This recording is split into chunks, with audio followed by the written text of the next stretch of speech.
ADHD is having a head that's constantly full of noise and everything comes in at the same intensity. You had to wait decades for your diagnosis. Why do you think it took so long? Bluntly, it's because I was female.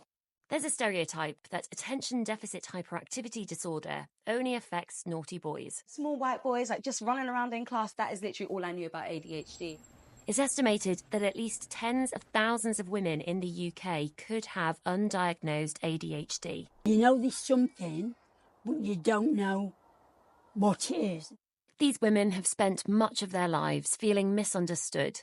For Twiggy, something clicked when she read about a woman's experience on social media. She's finding it hard to focus at work. She works in a different way to everyone else. So many ideas, but finds it hard to follow through with them.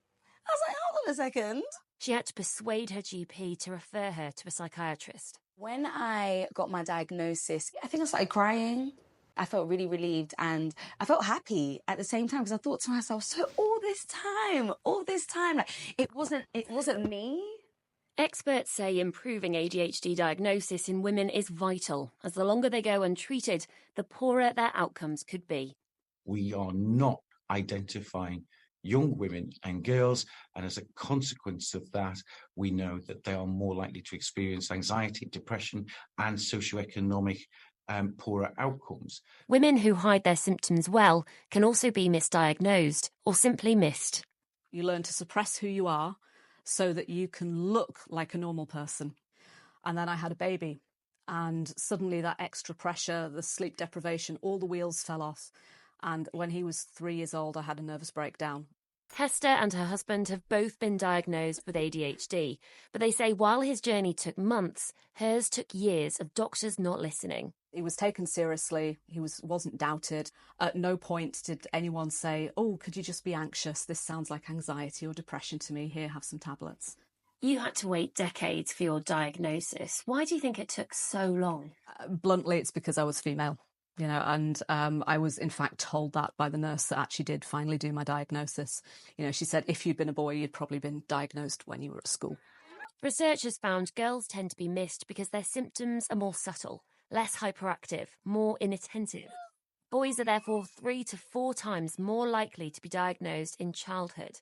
The diagnostic gap shrinks in adulthood, but experts say the gender bias remains. These women haven't woken up in their mid-40s with ADHD. They've been signposts all the way along. We need to raise awareness so people know and understand that ADHD in females presents differently.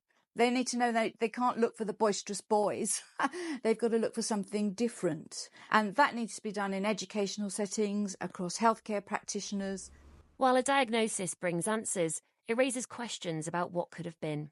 Sheila's life was full of chaos before she found out she had ADHD at 63. I get myself into situations that I shouldn't be in. Like I've had about 6 car crashes because I'm Superwoman behind the wheel. She's battled depression and suicidal thoughts.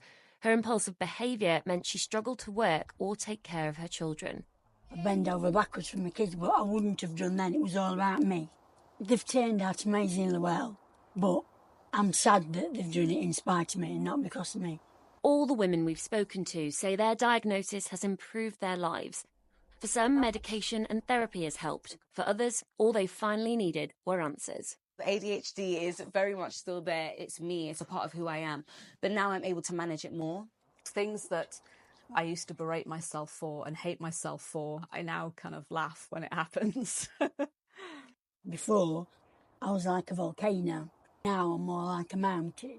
Gentler, quieter, smoother. And they didn't like me then, but I'm quite fond of me now.